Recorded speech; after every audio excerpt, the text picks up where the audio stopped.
नमस्कार। आज हम बदलाव की खोज, चीज से सीख से मिले कुछ विचारों पर बात कर रहे हैं।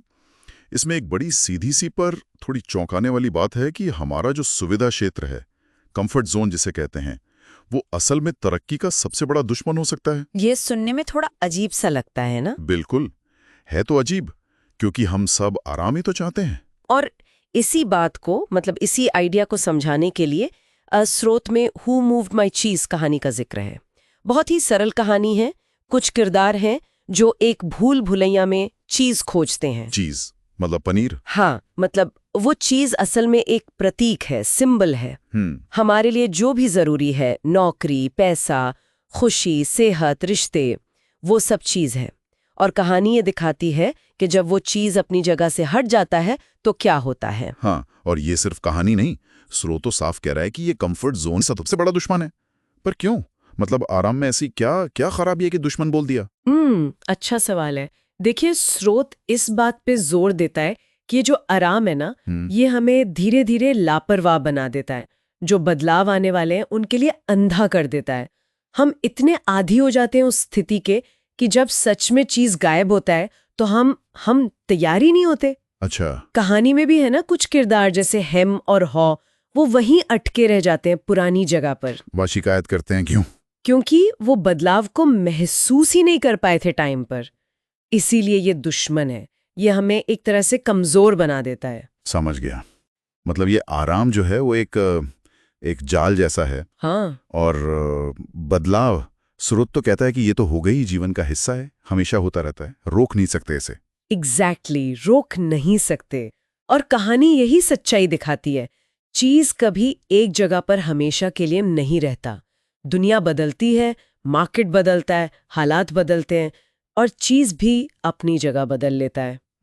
लेकिन हम इंसानों की आदत होती है कि हम बदलाव से थोड़ा कतराते हैं। हाँ। है ना। हम उसी पुरानी जगह से चिपके रहना चाहते हैं जहां हमें पहले चीज मिला था, भले ही अब वहां कुछ ना बचा हो। हाँ, ये तो होता है। तो कहानी में वो जो दूसरे किरदार थे, शायद चूहे थे, स्निफ और स्करी। हाँ, स्निफर्स करी। वो क्या करते हैं? वो शिकायत नहीं करते। बिल्कुल नहीं। वो जैसे ही देखते हैं कि चीज नहीं है या कम हो रहा है, वो बदलाव को तुरंत भांप लेते हैं और बिना टाइम खराब किए नई चीज की तलाश में निकल पड़ते हैं। अच्छा। कहानी का मेन मैसेज यही है कि जो लोग बदलाव को स्वीकार करते हैं और एक्टिवली नई दिशा में बढ़ते हैं, उन्हें ही नए मौके मिलते हैं। स्रोत ये कहता है कि उन्हें सिर्फ नई चीज नहीं मिलती, बल्कि इस खोज की पूरी प्रक्रिया में वो खुद भी बेहतर बनते हैं, कुछ सीखते हैं। हाँ, ये अच्छी बात है।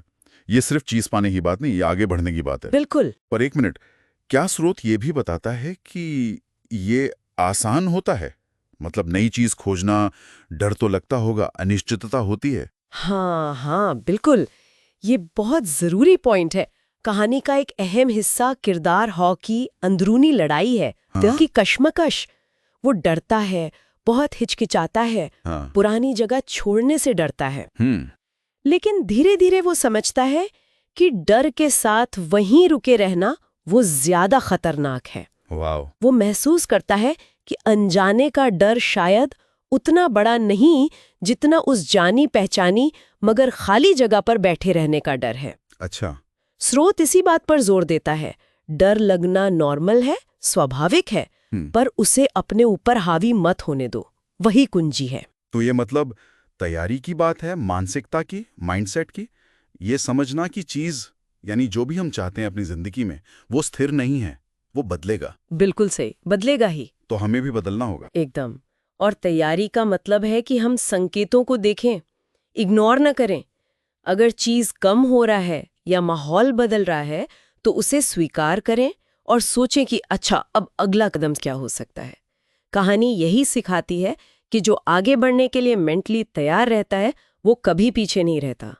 उसके लिए रास्ते खुलते जाते हैं। तो कुल मिलाकर ये पूरी चर्चा हमें यही याद दिलाती है कि भाई, आराम की इच्छा तो ठीक है, पर उसमें फंसना खतरनाक है।